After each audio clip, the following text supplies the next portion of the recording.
It's one thing to be a witness to someone, and it's another thing to disciple them in all of life. Don't confuse those two. They're both valuable.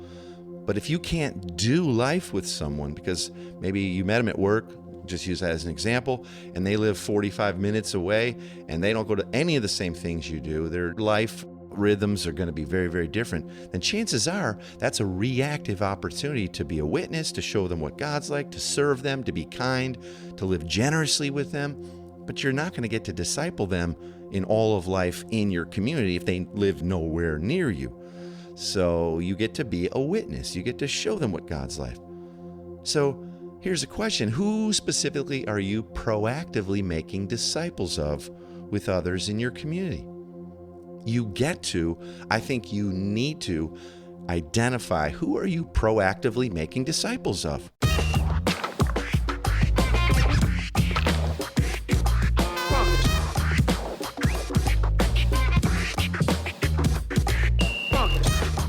Welcome to the Everyday Disciple podcast, where you'll learn how to live with greater intentionality and an integrated faith that naturally fits into every area of life. In other words, discipleship as a lifestyle. This is the stuff your parents, pastors, and seminary professors probably forgot to tell you. And now, here's your host, Caesar Kalinowski. Okay, here we are back together. Another episode of Everyday Disciple. I'm glad you're with me. I'm in a good mood today. I'm loving getting a little bit of extra time home. This week is a week off the road and not, in airplanes and all that stuff. So I'm getting to go deeper with my own community and friends and family and get to do a whole lot of fun stuff here. But I got to say, man, I love it when I get to come out and be with you and do live training there in your context. Things have opened back up here this last year with travel again, and my schedule's filling back up with training opportunities, things like that, and I love getting to do it. So often we get to come and do the story of God experience. We take everybody through the full narrative arc. It's narrative and dialogical. We do that whole training. Last week we were with some friends in Texas getting to do the Everyday Disciple workshop, which is a packed day of all the basics of identity and mission and all that. It seems like it moves the ball forward about 6 months in a weekend together. So that's, of course, fun to do. If you'd ever have any interest in that, having me come out, do some training, equipping with you, with your team, either staff or missional community leaders or small group leaders that you want to start moving more towards a missional, incarnational existence, let me know. I would love to do that. Just get a hold of me. I'm not hard to find. Drop me an email or go over to Facebook, send me a message or whatever. I would love to talk to you about that and come and see you and get to be with you if it works out. That'd be awesome. Also, speaking of training, we do some of the same types of training in our Everyday Disciple Challenge, and maybe you've been a part of these before. It's 4 days live on the internet. It's not 4 whole days. I do 45 minutes of live training a day over 4 days, where I also kind of lay foundations of missional living and understanding discipleship in all of life. That's been a very popular thing. We've had many, many thousands of people join me for the Everyday Disciple Challenge. That's coming up again on March 21st. So depending on when you're hearing this, March 21st, 2022, there will be registration links and things like that coming up here in the days ahead. We're not even to that point yet, but I kind of want to give you a little bit of a save the date, maybe start talking that up amongst some of your friends or people in your missional community or other leaders in your church. If you can't have me out, well, next best thing, join me over a series of a few days for the Everyday Disciple Challenge, all right? And also, before we dive into today's topic, can I ask if you just share this podcast with those you love and you're doing life and ministry with? I think that it will be a benefit. If you're finding it a benefit, it'll be a benefit for them too. And we can all continue to grow in our gospel fluency and how the gospel speaks into all of life and how we live this out together on mission. Would you do that? Would you just take that 10 seconds or 30 seconds it takes to share out the podcast, throw a link on there, everydaydisciple.com/podcast. Pretty easy. I would really like it. All right, now to today's topic as we continue on in our conversation series. I hope you've been enjoying these. This is the 9th of 10 conversations in this series. So if you're jumping in today and this is the first one, they're all standalone, but I'd encourage you to go back to the first one 8 weeks ago and listen to that one. It's called We Don't Go to Church, and get started that way and listen to all of these. And really, I'm hoping you'll be sharing these with key people and leaders in your life, because these are some key conversations that we continue to have over and over and over, and you'll need to as well. Now, today I want to talk about our proactive mission and our reactive missional opportunities. So we have both opportunities for proactive mission and reactive mission. I believe a missional community should have a proactive mission directed toward a specific group of people in a particular context, those that you can and are discipling while doing life together. You need to identify, who are you proactively making disciples of? It's not a mystery. It doesn't have to be. But I think you'll also find that all of the people in your group are going to have opportunities to respond to reactive missional opportunities. As you go along in life, it'll be normal for you to develop relationships with those outside your neighborhood or with folks who are not a part of your focused proactive mission, that group of people. So then what happens? What happens with those people who aren't part of your proactive mission? How do you make time for them and actually disciple them? And can you actually disciple those people too that aren't a part of your proactive mission? Let's take a listen to this short conversation between two close friends as they take a few minutes to sit and chat about this. What a day. I just have to get off my feet for a few minutes before the kids get home from school and this house explodes. Kim, did you say that you and Dave were having your neighbors over for dinner tonight too? You're right, Kelly. I almost forgot. No biggie. I'll help you whip something up in no time. Many hands make light work. You guys seem to always have someone over. You're becoming quite the socialites. What's even better is that a bunch of people in our neighborhood are starting to have us over to their homes for meals and parties. I'm loving that. God is really blessing our missional community's efforts to try and love and disciple the folks right here around us. It's taken a while, but it's starting to pay off in real and meaningful relationships. I don't know how you do it, Kim. You and Dave are just as busy with work and kids as we are. And that's another thing. How do your kids feel about your busy missional lifestyle? Heck, the kids make it even easier, really. Going to all their school and sports activities is how we started to get to know everyone around here. They love that we're intentionally spending time more and more with their friends' parents. Plus, I want our children to grow up focused on loving and serving others more than on building their own little kingdoms. You know what I mean? Yeah, but for me, I just find it's easier to try and be a good Christian to those people at work and a few other friends that I've known for years. Well, that's awesome too, Kelly. As long as you're able to actually disciple those friends, which needs to happen in a community of people. I found over the years that if I was just sort of trying to get people saved along the way as opportunities came up, I wasn't being very effective at making disciples. But when our MC, our missional community, started to focus on a specific group of people, in our case, those right here in our neighborhood, we could proactively engage them over time and began to disciple them toward faith and trust in Jesus. So what happens when God brings someone into your life that doesn't live in your neighborhood? Do you just ignore them? Nope, but this is what's cool. Now that we have a more proactive discipleship thing going on in our MC with my neighbors, I actually have a community to bring those more reactive discipleship opportunities into. You've met Kenny, Dave's new friend? Yeah, I've seen him over here a lot lately. He's a guy that Dave met at work. God made it clear that Kenny was leaning into relationship with Dave, and he was pretty open to spiritual things and the gospel. But Dave couldn't disciple him very effective on his own or at the office in between work duties, so he intentionally helped Kenny get to know and do life with more of the folks in our missional community too. And now he's a part of the family. And I think he is really close to laying his life down completely for Jesus. Kim was getting excited. This is really helpful. I have a whole bunch of friends that are not all that connected to each other. And the best I could ever do before was drop a witness bomb on them once in a while or invite them to go to church. I need to loop these friends into my missional community life. It does take a little bit of intentionality, Kelly, but we're living proof that it can happen. I'd pray and ask God to show you what's next with each of those friends, and then do whatever he tells you to do. He'll lead you there, for sure. I got to do that. But right now, we better get to making this dinner, or you won't have a prayer tonight.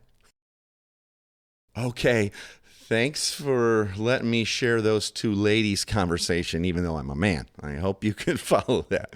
So after hearing that, let me go a little deeper into the difference between our proactive and reactive missional opportunities. This is a topic of discussion that really does come up often. People ask about this all the time, and they kind of confuse the two as if they're the same, and they're not. A proactive missional opportunity is when we say as a community, we're going to give ourselves together to radically reorient our lives and incarnate amongst this group of people and make disciples amongst them specifically. And we're going to agree to do that together as a community. And that could be people in a specific neighborhood or that hang out at a local cafe or pub, maybe the staff and its regulars from the neighborhood. That's what a proactive mission is. And we're choosing proactively, intentionally to reorient our lives, our time, our resources around those specific people. That makes sense? But we also have in reality many, many reactive missional opportunities, meaning things that just come up in life. People that we work with, maybe someone at work you know and like, someone we run into at the gym or grocery store, maybe someone that's outside of our normal sphere of influence, but God gives us favor with that person. That happens. Do we just ignore them? No, we don't. And I think what often happens is that people feel like they have to choose between the two. And in reality, we can have both. They actually can work together. But what you can maybe begin to do with some of these folks who are outside of your proactive mission is you could begin to, as a community, support them and what they're doing. Maybe certain people from your missional community go with you to an event that their kids are doing or some sporting event that their kids are in, and you all go together and you're cheering your heads off and they get to know your friends that way. Or maybe you go to a friend from work's art opening and a few other people from your missional community come along so they get to see some of that life on life and community. Maybe you go out for drinks afterwards or whatever. But you're integrating these people in, if they live somewhere near you, into the rhythms and relationships of your community. But I want to stress that since the goal of discipleship is to see every part of our lives come in line with the truth of the gospel, we have to be sure that we are actually in the normal stuff of everyday life with the people that we're discipling. See, it's one thing to be a witness to someone, and it's another thing to disciple them in all of life. Don't confuse those two. They're both valuable. But if you can't do life with someone because maybe you met them at work, just use that as an example, and they live 45 minutes away and they don't go to any of the same things you do, their life rhythms are going to be very, very different, then chances are that's a reactive opportunity to be a witness, to show them what God's like, to serve them, to be kind, to live generously with them. But you're not going to get to disciple them in all of life in your community if they live nowhere near you. So you get to be a witness. You get to show them what God's like. So here's a question. Who specifically are you proactively making disciples of with others in your community? Is it your collective people of peace within your neighborhood? So you've identified who those specific people that live in proximity and they're leaning into relationship are, and then collectively you're doing life with them? Is it maybe the parents and kids that go to school with your kids in the neighborhood? I was in a missional community where that was our focus. It was the parents and kids and staff from this particular school. And we all lived there, and a whole bunch of our people, their kids were in there. I think we even had some people that worked on staff there.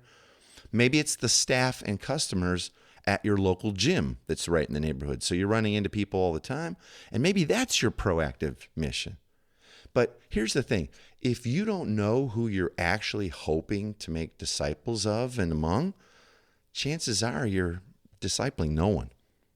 Yeah, think about it. If I was to ask you if you had kids, and let's say you do, and you go, yeah, we got kids. I'm like, well, which of these kids are yours here? And there's maybe a yard full of people. You're like, oh, just, whoever shows up. Yeah, it's just any of them God brings into our path. And then we feed them and discipline them and whatever they need. Yeah, that's how we do it. So that's silly. You know who your kids are. And if you're really, truly discipling people, you're going to know who they are. Well, as a community, when you get in alignment and you go proactively, this is the people and place that we're making disciples of, well, it just becomes so much easier to start aligning your schedules and time and resources. Feel that? You feel that difference? So it's really, really important. But we don't have to discount the reactive opportunities. We just need to understand they're different because many of them will probably not be people we'll disciple because of the proximity and just life on life aspect. But some of them we will get to. We'll be able to loop them into community, and we'll sort of be that gateway for them.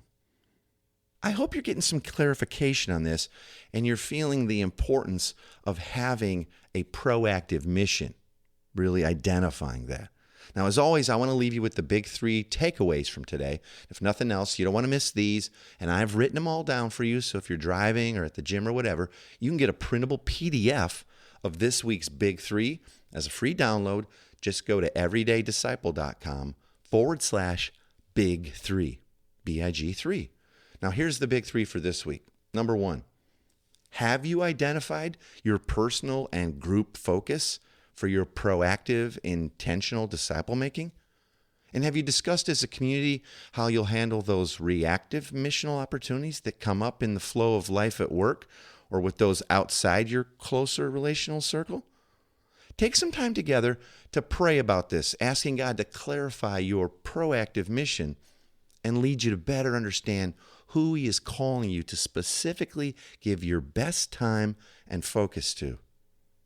Number 2, God gives us many opportunities throughout each day to show others what He is like, to glorify God in some way. Many of these opportunities will be with people who you may never see again or who live nowhere near you or your missional community. But we can choose how we'll interact or react in these instances. Both in proactive ways and reactive ways, God wants to use you, wants to use us all for His glory every day. And number 3, you'll never accidentally disciple someone to maturity in Christ. No, discipleship that brings the gospel to bear in all of life must happen in the rhythms of normal life together. Don't confuse discipleship with being a strong witness of God's love and character to others. Discipleship's our mission. That's what Jesus gave us, the mission of making disciples of His. And that takes giving our lives to a group of people over a longer period of time together. Maybe that's why there's been so little discipleship going on. And probably, even on the reactive side, not necessarily a very intentional display of who God is and His glory, not reacting very well either. I don't know. Well, that's our time for today. I hope that was helpful. Join me next time as we finish up our conversation series.